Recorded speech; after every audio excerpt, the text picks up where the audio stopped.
Hello. Yes sir, শোনা যাচ্ছে। হ্যাঁ, শোনা যাচ্ছে। নেটের জি স্যার। সমস্যা আজকে একটু। হ্যাঁ, আচ্ছা। আজকে হলো তোমাদের এই অধ্যায়ের 11 নম্বর অঙ্ক থেকে শুরু হবে।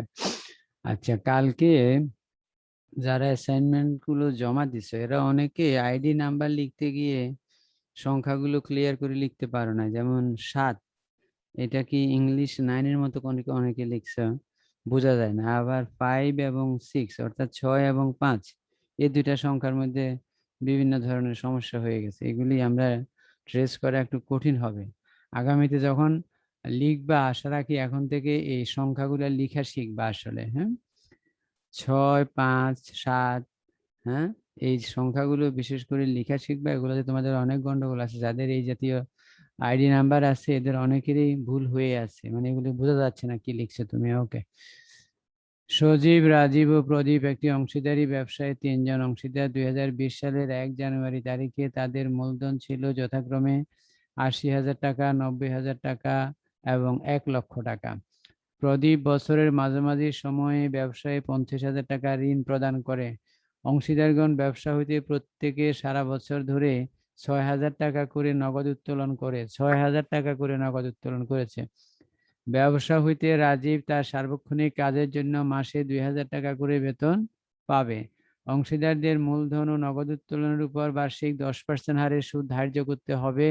বন্টনযোগ্য মুনাফার 20,000 টাকা পর্যন্ত রাজীব, অর্থাৎ বোঝা যাচ্ছে এখানে দ্বৈতভাবে মুনাফার বন্টন, অর্থাৎ দুইবার করে বন্টন করতে হবে।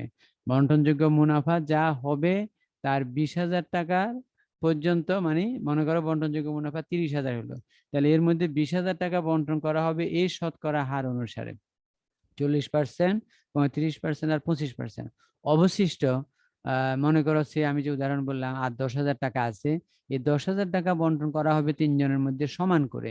তারপরে দুইটা যোগ করে যে যোগফল সৃষ্টি হবে সেটাই হবে এক একজনের প্রাপ্ত মুনাফার অংশ বা লভ্যাংশ। এই আর কিছু নেই, অর্থাৎ এখানে শুধু মুনাফার বন্টনের জন্য আসলে অঙ্কটা দেয়া হয়েছে, বাকি অংশগুলো একই রকমের।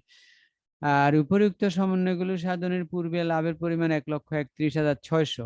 তাহলে পুরো অঙ্কটার মধ্যে একটা জিনিসই শিখার আছে, সেটা হলো মুনাফা কিভাবে আমরা দ্বৈতভাবে বন্টন করব, মানে দুইবার বন্টন করব। তাও অন্যান্য সমস্যাগুলো সমাধানগুলো আমি দেখানোর চেষ্টা করতেছি, দেখো একটু।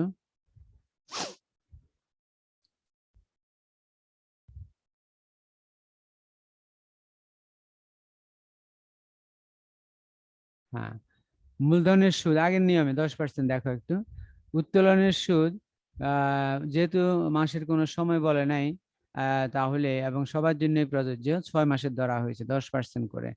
এরপরে বলা হচ্ছে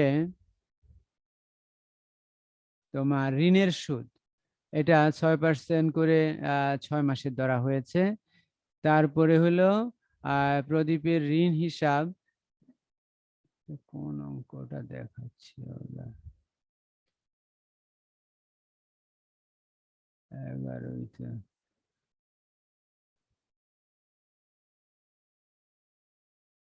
হ্যাঁ, ঋণ হিসাব, ঋণ হিসাব হলো নগদান হিসাব আর ঋণের সুদ, আর কিছুই আসে না, কখনোই আসে না। ঋণ হিসাবে দুইটাই আসবে, ঋণের টাকা আর ঋণের সুদের টাকাটা আসবে। এরপরে হলো আহ প্রদীপের ঋণ হিসাব, এটা দুইবার করে তারা দেখাচ্ছে আসলে, অথবা মানে এটা হলো সনাতন, এটা হলো তোমার আধুনিক চক বা চলমান চক, তুমি যেটাই করো হয়ে যাবে। এরপরে মুনাফার বন্টনটা একটু দেখো এখানে। হ্যাঁ, অংশীদারদের মূলধন হিসাব, ডেবিট দিকে মূলধনের সুদ 3 জনের, তারপরে একজনের বেতন। আর প্রদীপের ঋণ হিসাব অর্থাৎ ঋণের সুদ ঋণ হিসাবে নেওয়া হয়েছে, এই জন্য ঋণ হিসাব লিখে ঋণের সুদ দেখানো হয়েছে। আর এদিকে হলো তোমার অংশীদারদের মূলধন হিসাব, মুনাফা আনার পরে উত্তোলনের সুদ 3 জনের জন্য দেখানো হয়েছে। আর এই মুনাফার বন্টন, অর্থাৎ এই লেখাগুলো একেবারেই গতানুগতিক, আমাদের যেখানে যেতে হবে সেটা হলো এই মুনাফার বন্টনটা কিভাবে হয়েছে দুইবার করে, সেটা একটু দেখো। এই যেমন বন্টনযোগ্য মোট মুনাফা হলো 80,000 টাকা, এটা এটার মধ্যে 20,000 টাকা বন্টন করে গেছে, দেখো এইভাবে 40, 30, 25% হারে, একজন 8,000, একজন 7,000, একজন 5,000। আর অবশিষ্ট যে মুনাফা, মানে 20,000 তো বন্টন হয়ে গেছে, আর বাকি আছে আমাদের 60,000।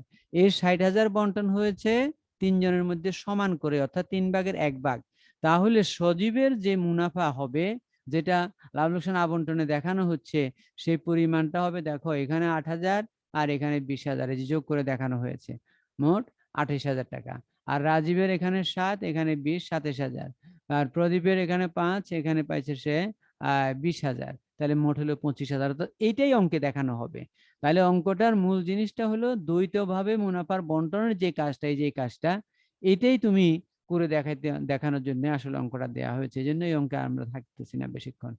এরপরে দেখো 12 নাম্বারটা, ঝর্ণা সৃষ্টি একটি অংশীদারি ব্যবসায় দুইজন তারা ব্যবসায় লাভ লোকসান সমহারে বন্টন করে, সমান করে বন্টন করে, মানে সবাই 2 ভাগের 1 ভাগ করে নিবে। 2020 সালের 1 জানুয়ারি তারিখে তাদের মূলধনের পরিমাণ ছিল যথাক্রমে 70,000 টাকা ও 60,000 টাকা। অংশীদারি চুক্তিপত্র অনুযায়ী অংশীদারগণের মূলধন স্থির থাকবে এবং যাবতীয় সমন্বয় তাদের চলতি হিসাব খাতের মাধ্যমে সাধন করা হবে। সমন্বয়গুলি চলতি হিসাবের মাধ্যমে সাধন করা হবে, অর্থাৎ মূলধন স্থির থাকবে, বাকি হিসাবগুলি চলতি হিসাবের মাধ্যমে যাবে। তার মানে আবন্টন যখন আমরা করব, তখন সেখানে অংশীদারদের মূলধন হিসাব শব্দ বাদ দিয়ে অংশীদারদের চলতি হিসাব শব্দ লিখতে হবে। আচ্ছা, অংশীদারি চুক্তিপত্র অনুযায়ী অংশীদারগণের মূলধন স্থিতিশীল থাকবে এবং যাবতীয় সমন্বয় তাদের চলতি হিসাব খাতের মাধ্যমে সাধন করা হবে। অংশীদারগণের উত্তোলনের পরিমাণ ছিল যথাক্রমে 20,000 ও 10,000 টাকা এবং চলতি হিসাবের ক্রেডিট উদ্বৃত্ত ছিল যথাক্রমে 25,000 ও 20,000। চলতি হিসাবেরও একটা উদ্বৃত্ত দেওয়া আছে, অর্থাৎ এরা আগ থেকে চলতি হিসাব মেনেই অঙ্ক করে। অংশীদারদের মূলধনের উপর বার্ষিক 10%, ঋণের উপর 8%। তাহলে এখন আর ঋণের উপরে 6% হবে না, 8%। কিন্তু উত্তোলনের উপরও চলতি হিসাবের উপর কোনো সুদ ধরা হবে না, উত্তোলনের উপরে সুদ ধরবো না। আর চলতি হিসাবের যে ব্যালেন্স দেওয়া আছে তার উপরে মাঝে মধ্যে সুদ ধরতে বলে, এই সুদ কিন্তু এখন ধরা হবে না বলছেন। স্বর্ণা বছরে 12,000 টাকা বেতন পাবে। 1 জুলাই তারিখে স্বর্ণা ব্যবসায়ে 10,000 টাকা ঋণ প্রদান করে। 1 জুলাই ঋণ দিয়েছে, তাহলে ঋণের সুদ কিন্তু 8% ধরতে হবে, উপরেই উল্লেখ আছে। 6% হলেও হার উল্লেখ না থাকলে। প্রতিষ্ঠানের গ্রাহক আকৃষ্ট করার দায়িত্ব পালনের জন্য সৃষ্টি তার কমিশন ধার্য করার পূর্ববর্তী বন্টনযোগ্য মুনাফার উপর 5% কমিশন। তার মানে সৃষ্টি ব্যবসা থেকে কমিশনও পাবে, তবে এই কমিশনটা ধরা হবে বলছে তার কমিশন ধার্য করার পূর্ববর্তী বন্টনযোগ্য মুনাফা। আর যদি পরবর্তী বলে তাহলে কিন্তু আবার অন্য জিনিস হতো। এখন হলো পূর্ববর্তী শব্দটা কিন্তু মনে রাখবা, পূর্ববর্তী শব্দটার উপরে জোর দিয়ে এই অঙ্কটা সমাধান করা হবে। মাঝে মধ্যে এটা পরবর্তী শব্দ থাকতে পারে। মূলধনের সুদ, ঋণের সুদ এবং বেতন চার্জ করার পূর্বে 2020 সালে 31 ডিসেম্বর তারিখে ব্যবসায়ের নেট লাভ, তার মানে এই জিনিসগুলি সাধন করার পূর্বে নেট লাভের পরিমাণ 93,400 টাকা। আর কমিশন তো ধরা হয়ই নাই, কমিশন ধরতে হবে। তাহলে আমরা মোট সমন্বয় কটা পাচ্ছি এখানে, সেটা হলো তোমার মূলধনের উপরে 10%, ঋণের উপরে 8%, দুইটা সমন্বয় পেলাম। আর বেতন পেলাম একটা, 3টা। তারপরে তোমার কমিশন একটা, মোট 4টা সমন্বয় আছে।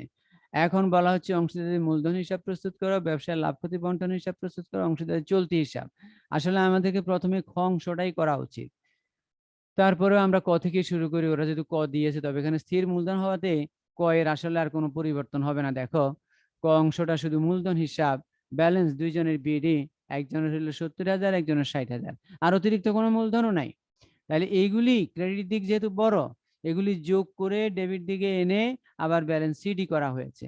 আবার পরবর্তী মাসের বা পরবর্তী সালের প্রথম মাসের 1 তারিখে এগুলাকে আবার ব্যালেন্স বিডি করা হয়েছে। অর্থাৎ মূলধন স্থিতিশীল থাকার মানে হলো মূলধন হিসাবে মূলধনের টাকা ব্যতীত অন্য কোনো টাকা আনা যাবে না, সেই কাজটাই করা হয়েছে। এবার দেখো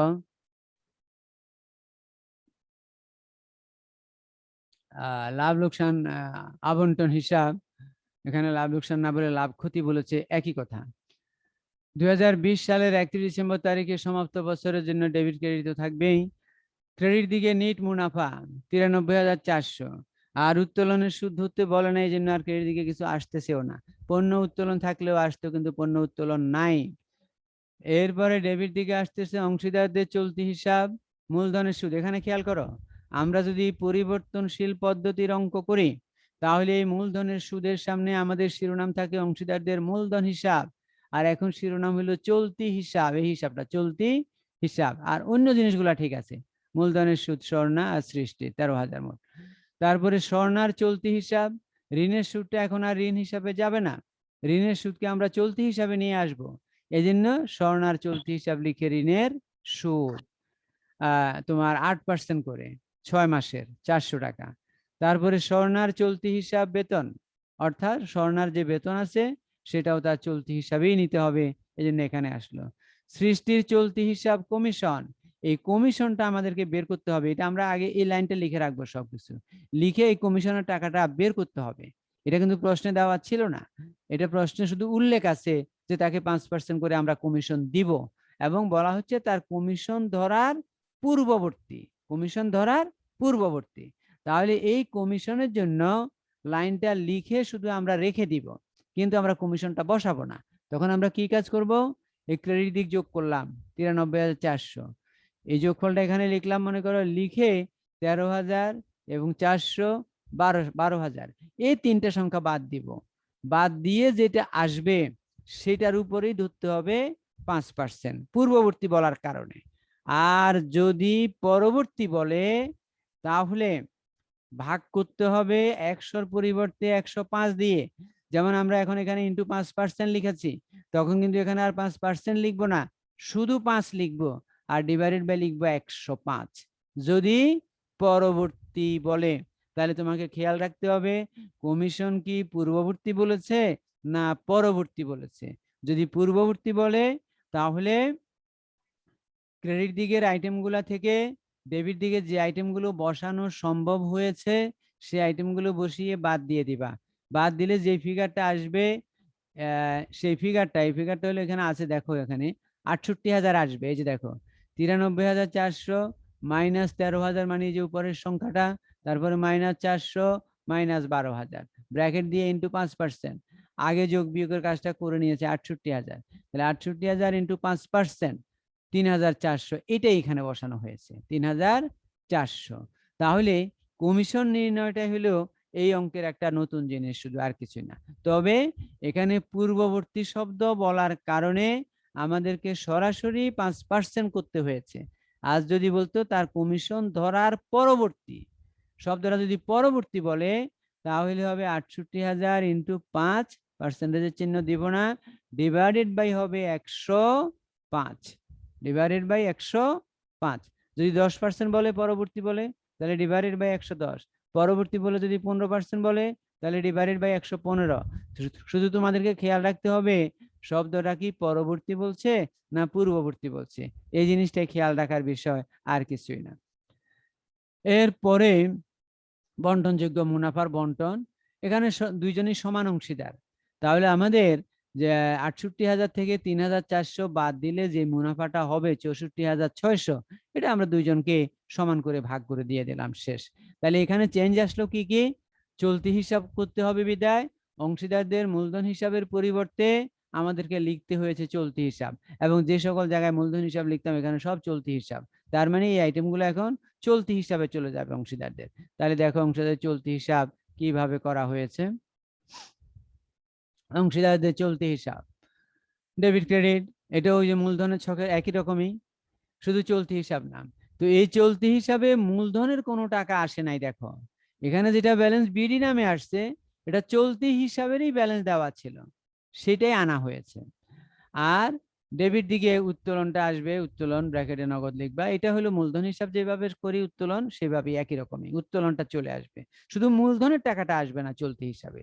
আর চলতি হিসাবের নিজস্ব কোনো ব্যালেন্স থাকলে সে ব্যালেন্সটা নিয়ে আসতে হবে। তবে চলতি হিসাবের ব্যালেন্স সবসময় ক্রেডিট না হয়ে কারো ক্ষেত্রে ক্রেডিট আবার কারো ক্ষেত্রে ডেবিট হইতে পারে। যেমন মনে করো এখানে স্বর্ণার 25,000 ক্রেডিট, সৃষ্টিরও ক্রেডিট, কিন্তু যদি এরকম দেয় স্বর্ণার 25,000 ক্রেডিট আর সৃষ্টির 20,000 টাকা ডেবিট, তখন তোমাকে এখানেই এটা লিখার আগেই, এই উত্তোলন লিখার আগেই উপরেই লিখতে হবে এরকম করে ব্যালেন্স বিডি তখন সৃষ্টির ঘরে লিখে নিতে হবে 20,000। এই জন্য চলতি হিসাব করার সময় খেয়াল রাখতে হবে চলতি হিসাবের ব্যালেন্স সব সময় তোমার ইয়েটা শো করে না, অর্থাৎ ক্রেডিট ব্যালেন্স সর্বদাই শো করে না, মাঝে মধ্যে ডেবিট ব্যালেন্সও প্রদর্শন করতে পারে। তখন যাদের ক্ষেত্রে ডেবিট ব্যালেন্স প্রদর্শন করবে তাদের চলতি হিসাবের ডেবিট দিকে ওই ব্যালেন্সটা আগে নিয়ে আসতে হবে ব্যালেন্স বিডি নামে লিখে। তো এখন আমাদের যে অঙ্কটা তোমাদেরকে স্ক্রিনে দেখানো হচ্ছে এখানে কিন্তু দুইটাই ক্রেডিট ব্যালেন্স বিদায় আমরা ব্যালেন্স বিডি লিখে এই 25,000 এবং 20,000 লিখে দিলাম। আর এদিকে প্রশ্ন থেকে আনলাম উত্তোলন হিসাব নগদ 20,000 10,000। এরপর এখানে বাদ বাকি যা ক্রেডিট দিকে আনলাম সবই আমাদের লাভ লোকসান বা লাভ ক্ষতি আবন্টনের ডেবিট থেকে আসছে। এখন এগুলি চলতি হিসাব শিরোনাম ছিল ওখানে, এই জন্য চলতি হিসাবের মধ্যে আনলাম মূলধনের সুদ, বেতন, ঋণের সুদ, কমিশন, বন্টনযোগ্য মুনাফা। এরপর যোগ বিয়োগ করে ব্যালেন্স সিডি ব্যালেন্স বিডি আগের নিয়মে মানে মূলধনের নিয়মে। তার মানে তোমাকে খেয়াল রাখতে হবে চলতি হিসাব করতে বললে আবন্টন হিসাবের মধ্যে যে সকল জায়গায় আমরা মূলধন হিসাব লিখি সেই সকল জায়গায় লিখতে হবে চলতি হিসাব, এবং ওই লেনদেনগুলি তখন চলতি হিসাবে চলে আসবে। আর ওই জাতীয় অঙ্কে মূলধন হিসাব করতে বললে মূলধন সর্বদাই স্থির থাকবে, ফিক্সড থাকবে, মূলধনের কোনো পরিবর্তন হবে না। এরপরে 13 নাম্বার অঙ্ক যা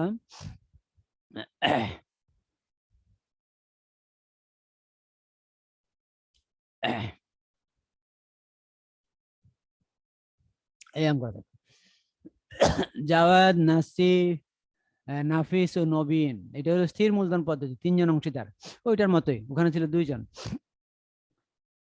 তারা 3-2-1 অনুপাতে ব্যবসায় লাভ লোকসান বন্টন করে নিয়ে 2020 সালের 1 জানুয়ারি তারিখে তাদের মূলধনের পরিমাণ ছিল যথাক্রমে 80,000 টাকা, 60,000 টাকা এবং 50,000 টাকা।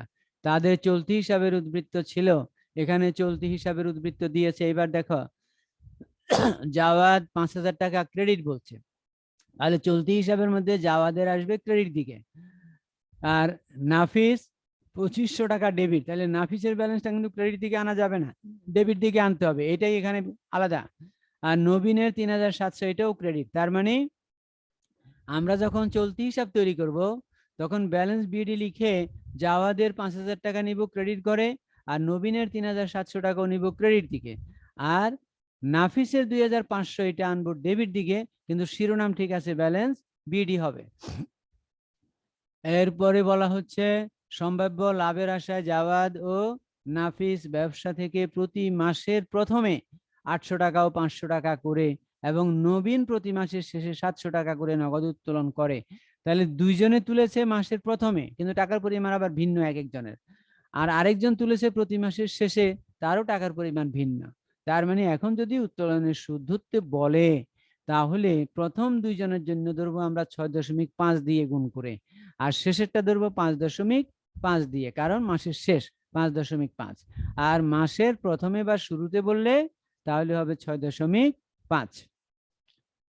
এখন আমরা দেখবো সুদ ধরতে বলেছে কিনা পরে, আগে এমনি বলে রাখলাম যে এইভাবে ধরতে হবে। এছাড়াও জাওয়াদ 5,000 টাকার পণ্য উত্তোলন করেছেন যা হিসাবভুক্ত হয়নি, তাহলে জাওয়াদের পণ্য উত্তোলনটা আবন্টনে আসবে, আবার মূলধনে তো আসবেই। নাফিস তার সার্বক্ষণিক কাজের জন্য মাসে 1,200 টাকা করে বেতন পাবে। অংশীদারদের মূলধন ও নগদ উত্তোলনের উপর বার্ষিক 6% হারে সুদ ধার্য করতে হবে। হ্যাঁ, সুদ ধরতে হবে, মূলধন এবং নগদ উত্তোলন, পণ্যের উপরে সুদ ধরা হবে না, এটা না বললেও আমরা ধরতাম না। উপরিউক্ত সমন্বয়গুলো সাধনের পূর্বে 2020 সালের 31 ডিসেম্বর তারিখে ব্যবসায়ের নেট লাভ হয়েছিল 54,800 টাকা। অংশীদারদের উত্তোলনের সুদের পরিমাণ নির্ণয়, ব্যবসা লাভ ক্ষতি আবন্টন, আর নাফিস ও নবীনের চলতি হিসাব, 2 জন নাফিস এবং নবীন, নাফিস এবং নবীন, তার মানে শেষের 2 জন জাওয়াদের তোমার চলতি হিসাব করতে বলে নাই। তাহলে এখন সমাধানে যাও। প্রথমে দেখো উত্তোলনের সুদ, জাওয়াদের 800 × 6% × 6.5, অর্থাৎ মাসের উত্তোলন ইন্টু সুদের হার ইন্টু সর্বোচ্চ, প্রথমে তুললে 6.5, আর নাফিসের হলো 500 × 6% × 6.5, আর নবীনের হলো 700 টাকা করে তুলেছে, 700 × 6% × 5.5। আচ্ছা, আর এখানে তোমাদের মুখস্থ রাখার জন্য একটা জিনিস বলা হয়েছে, প্রত্যেক মাসের প্রথমে উত্তোলন করা হলে 6.5 মাসের সুদ ধরতে হবে, প্রত্যেক মাসের মধ্যে উত্তোলন করা হলেও 6 মাসের সুদ ধরতে হবে, আর প্রত্যেক মাসের শেষে বললে 5.5, মানে মাসকে আমরা 3 ভাগে ভাগ করি। মাসের প্রথম 10 হলো প্রথম অংশ, মিডলের 10 হলো দ্বিতীয় অংশ বলি, যেটা 6 মাসের সুদ ধরতে হবে, আর মাসের শেষ দিকটা হলো আমাদের 21 থেকে শেষ পর্যন্ত। এই সময় কেউ তুললে তখন আমরা 5.5 মাসের সুদ ধরি।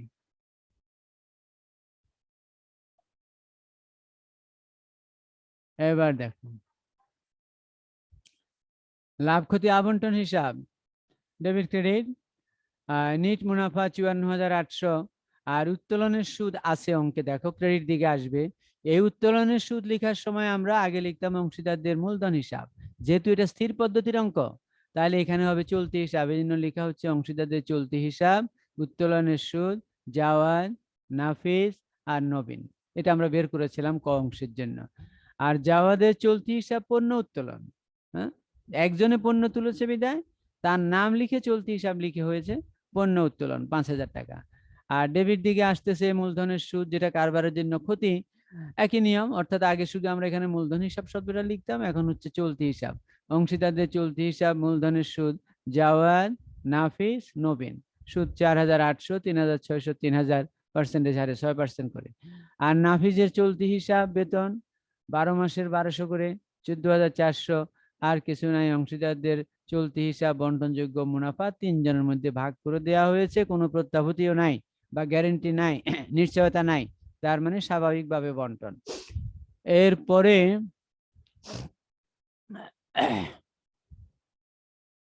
নাফিস এবং নবীনের চলতি হিসাব, এখানে দেখো যে দুইজনের চলতি হিসাব করতে বলছে, এই দুইজনের মধ্যে একজনের ব্যালেন্স আছে ক্রেডিট, নবীনের 3,700, এজন্য দেখো ব্যালেন্স বিডি লিখে জানুয়ারির 1 তারিখ নবীনের ঘরে 3,700, আর নাফিসের তার তো ব্যালেন্স ডেবিট, এই জন্য তার ঘরে এখানে বসে নাই, এখানে দেখো জানুয়ারির 1 তারিখ ব্যালেন্স বিডি নাফিসের 2,500, আর জাওয়াদেরটা তো করতেই বলে নাই, করতে বলে জাওয়াদের ঘরের এই ব্যালেন্স বিডি লিখে এখানে আসতো মনে করো, কারণ তারও ক্রেডিট ব্যালেন্স।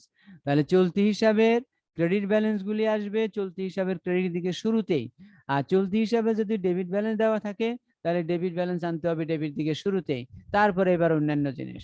তারপরে এখন ডেবিট দিকে উত্তোলন নিয়ে আসলাম, ওই দুইজনের মাসের উত্তোলনকে 12 দিয়ে গুণ করে আনতে হয়েছে, মাসের উত্তোলনকে 12 দিয়ে গুণ করে আনা হয়েছে।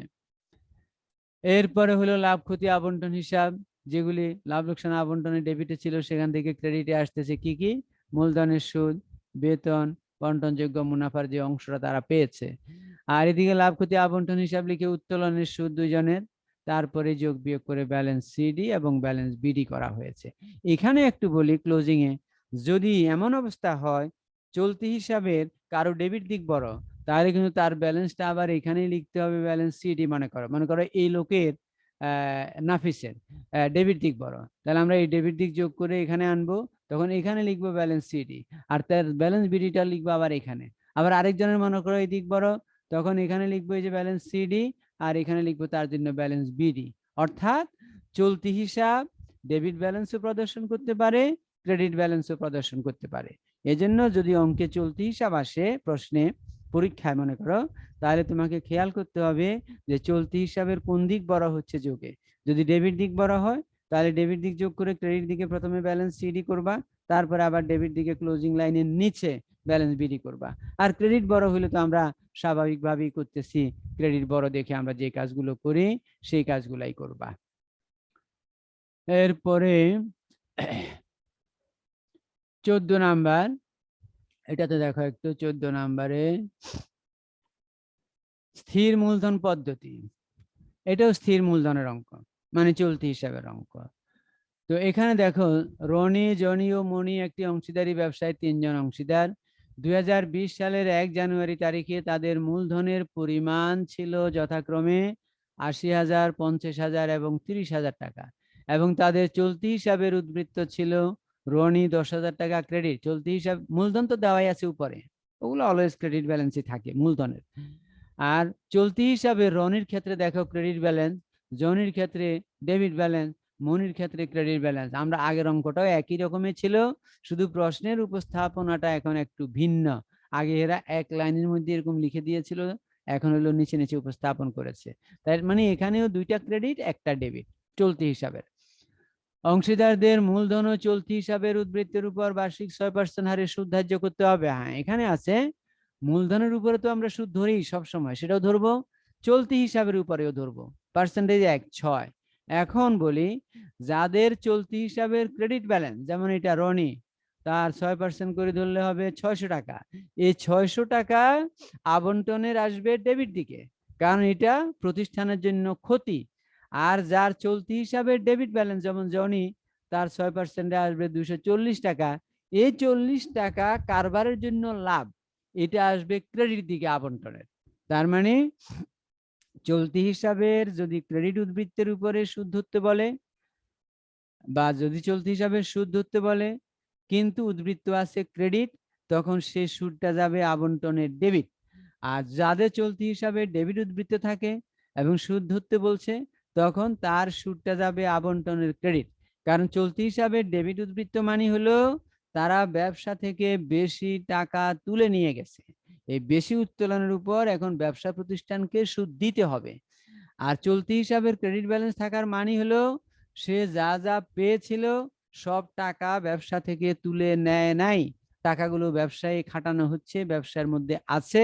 এজন্য চলতি হিসাবের ক্রেডিট ব্যালেন্সের সুদ ওই ব্যবসায়ের জন্য ক্ষতি আর অংশীদারদের জন্য লাভ। তো এই অঙ্কে আমাদের যে চলতি হিসাবের সুদ ধরতে বলেছে, তাহলে রনিরটা হবে ব্যবসায়ের জন্য ক্ষতি মানে আবন্টনের ডেবিট, জনির সুদ হবে ব্যবসায়ের জন্য লাভ মানে আবন্টনের ক্রেডিট, আর মনির সুদটা হবে ব্যবসায়ের জন্য ক্ষতি, এটাও আসবে আবন্টনের ডেবিট।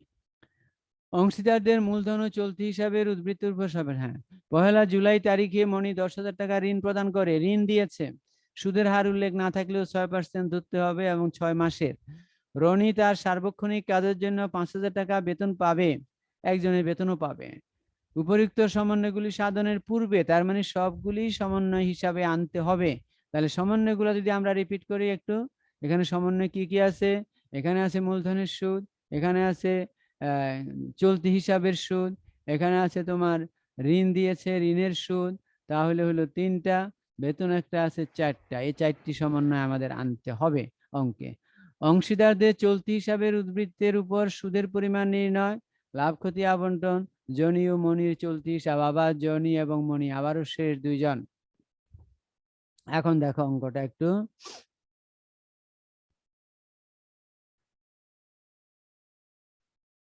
অংশীদারদের চলতি হিসাবের উদ্বৃত্তের উপর সুদের পরিমাণ নির্ণয়। দেখো তাহলে রনি তার হলো 10,000 6% 600 টাকা, জনি 4,000 6% 240, আর মনির 6,000 6% 360।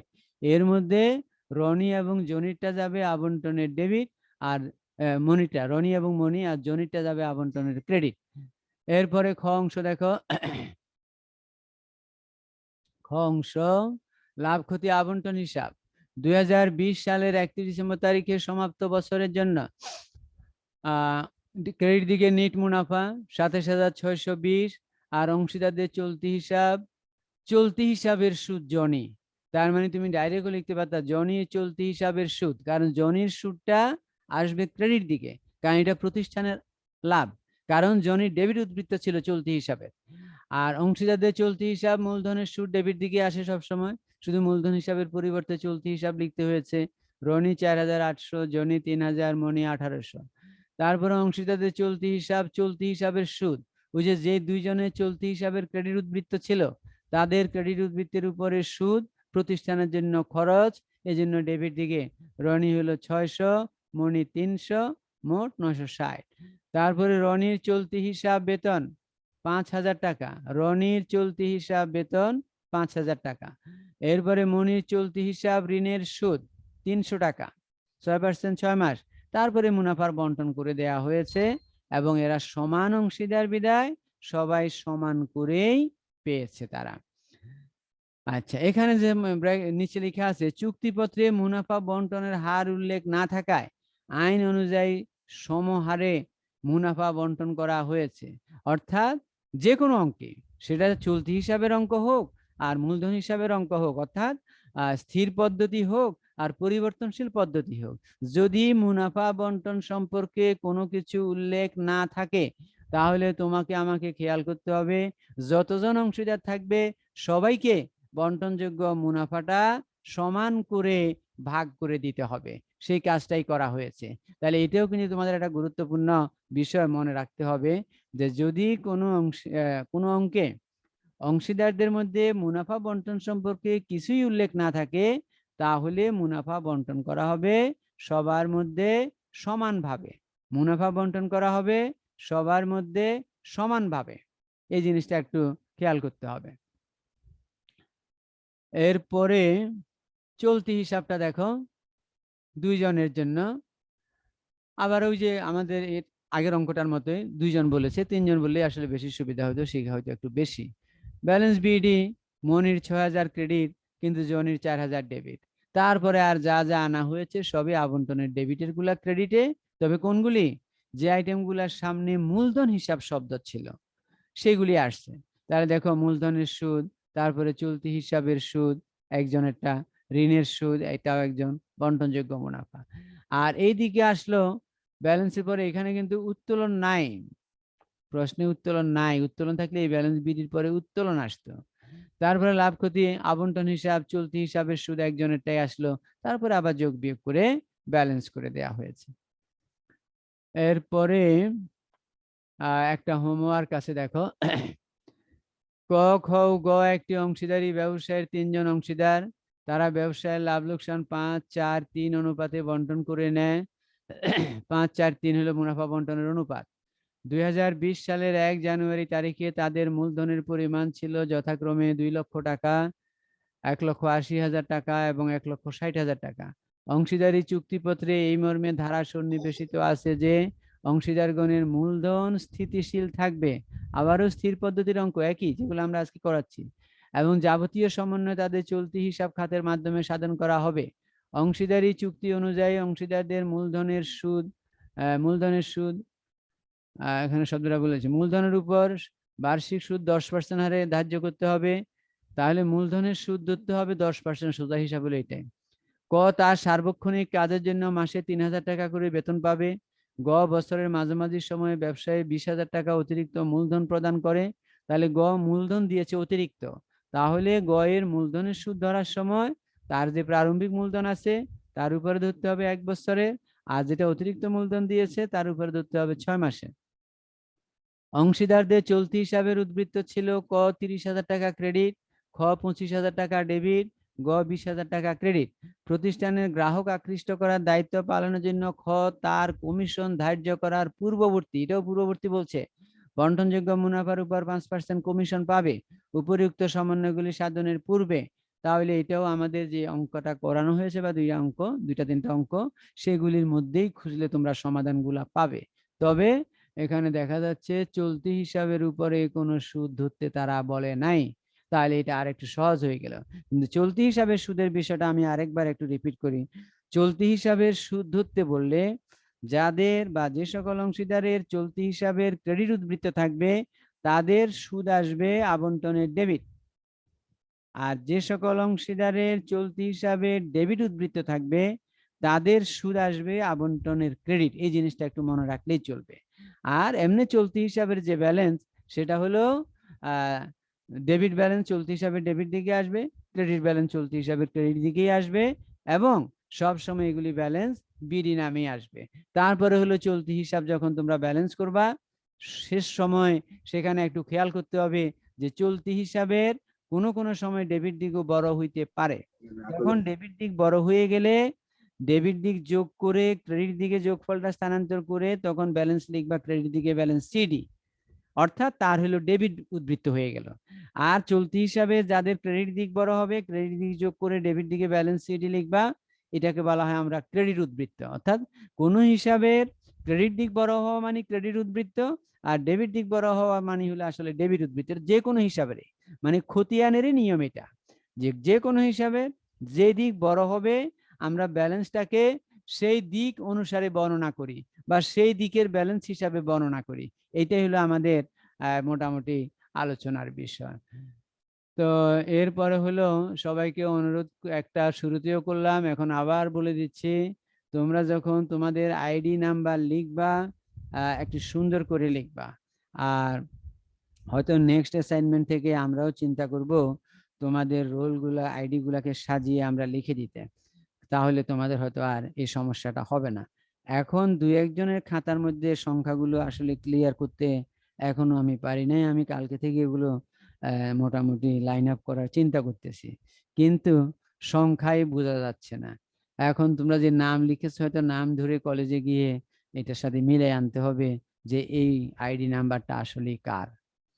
এরকম কিছু আছে। তো এই জিনিসগুলা যেন না হয় আর কি, অর্থাৎ তোমাদের হাতের লেখার অবস্থা যা দেখলাম বেশি একটা সুবিধাজনক না কারোই, তেমন একটা আছে, দুই চারজন আবার ভালো আছে, কিন্তু অধিকাংশ দেখলাম হাতের লেখার অবস্থা খুব খারাপ। এক সময় আসলে স্কুলগুলোতে হাতের লেখার প্র্যাকটিস করাতো, আমরা যখন বিশেষ করে স্টুডেন্ট ছিলাম, এর পরবর্তীতে আসলে স্কুল জীবন সম্পর্কে আর ধারণাও নাই, বা এখন অবস্থাটা কি সেটাও জানি না। আগে আমাদেরকে বাধ্যতামূলক ভাবে হ্যাঁ হাতের লেখা নিয়ে যেতে হতো কয়েক পৃষ্ঠা, এটা দেখতেন স্যারেরা, অসুন্দর হইলে সেখানে বলতেন যে তোমার হাতের লেখা প্র্যাকটিস করো তুমি। তো এখন আমরা দেখতেছি তোমাদের লেখা প্র্যাকটিস আসলে মনে হয় আবার করানো শুরু করতে হবে। তো এখন যেহেতু সুযোগ নাই, তোমরা যারা এখনো আহ, মানে শিক্ষার্থী, তোমাদের তো আসলে এগুলি শিখা উচিত নিজের উদ্যোগে, যে আমার হাতের লেখাটা যেহেতু অপরিষ্কার, অথবা আমি সংখ্যা লিখলে এগুলি বাংলায় লিখছি না ইংরেজিতে লিখছি কিছুই বোঝা যাচ্ছে না, 5 লিখলাম না 6 লিখলাম কিছুই বোঝা যায় না, তাহলে সেই ক্ষেত্রে তোমাদেরকে একটু আলাদাভাবে প্র্যাকটিস করা উচিত এই বিষয়গুলা, যাতে এগুলি পরিষ্কার হয়। কারণ তোমাদের অ্যাসাইনমেন্টের মূল্যায়নের মধ্যে কিন্তু এটা একটা বিষয়, কারণ অতি উত্তম বলা হয়েছে তাদেরকে যাদের সব দিক ঠিক থাকবে। অর্থাৎ যেমন মনে করো আমার অঙ্কের বিষয়, তাহলে অঙ্কের করণীয় থেকে শুরু করে অঙ্কের উপস্থাপনা, অঙ্কের ভিতরের লেখা, অঙ্কের টাইটেল লেখা, অ্যাট দ্য সেম টাইম আমরা দেখতে থাকবো যে আসলে কাদের হাতের লেখাগুলো পরিষ্কার বোঝা যায়। আমাদের আসলে আমরা সুন্দরের কথা বলবো না, কিন্তু পরিষ্কার তো হইতে হবে, বোঝা যেতে হবে। কিন্তু তোমাদের অনেকে দেখলাম বোঝা যায় না, অর্থাৎ তুমি কি লিখেছো সেটা বোঝা একটু কঠিন হয়ে গেছে। তো এই জন্য এখন থেকে এটা একটু প্র্যাকটিসে রাখবা, রেখে অগ্রসর হবা। তোমাদের কারো কোনো প্রশ্ন আছে?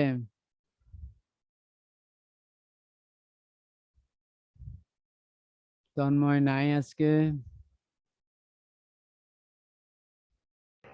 জি স্যার, আছি স্যার। আসসালামু আলাইকুম। ওয়ালাইকুম আসসালাম। প্রশ্ন আছে? না স্যার। নাই। আর অন্য কারো প্রশ্ন আছে?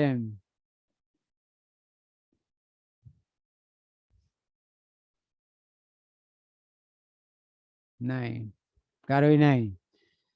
ভালো করে দেখো, তোমরা প্রশ্ন না করার অর্থ কিন্তু দুইটা দাঁড়ায়, একটা হলো তোমরা সবকিছু পারো, আরেকটা হইতে পারে তোমরা কিছুই পারো না।